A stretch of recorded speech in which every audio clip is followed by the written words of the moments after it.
As mums, as parents, we're asking ourselves, whatever happened to that sweet little boy or that sweet little girl that I raised once they hit the lovely teenage years? The puberty years, the time where, you know, I guess there's unfiltered conversations that happen at home. And whatever happened to my sweet child? So how, as parents, can we manage that time when teenagers are testing our limits and our boundaries? So I feel like teenagers often get a bad rap. I love teenagers. It's my favourite age group to work with.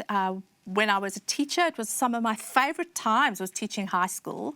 I love the way they think. I love the way they test the boundaries, except for when you're the parent and they're testing yours. Yeah, well, I was going to say that because I feel like sometimes with teenagers is that they test the limits depending on who it is. Yes. Like, is it always mum that cops the full brunt of their teenage years, or do they do this at school?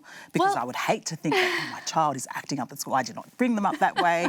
So, you know, what are some tips that we can get through this time as parents? So it depends on your child, I would say, but many children, but also teenagers, will test the limits more at home than they do outside because they're comfortable at home and they're safe at home. It's their comfort zone. And so that's not a bad thing. It's not easy, but it's not a bad thing.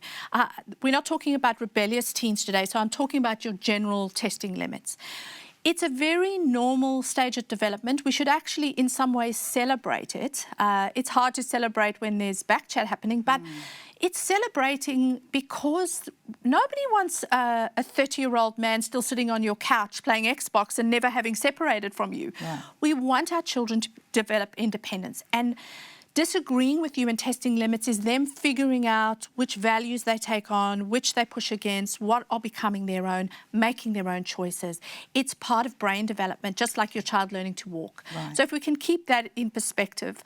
Dr. Markham also says we also need to be careful not to take things personally. And that is hard sometimes, but it's remembering this is developmental. It's not always aimed at you. They're just testing it out on you.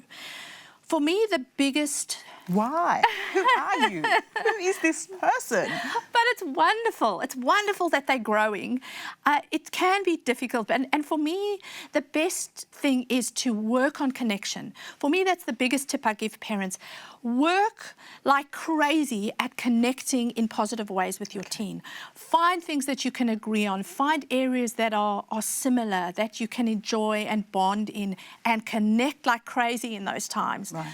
Also then, disagreeing does not mean we allow disrespect. Okay. Also, are we respecting our children in the way we talk to them? Are we modelling respect as well? So not one thing for me and something else for you.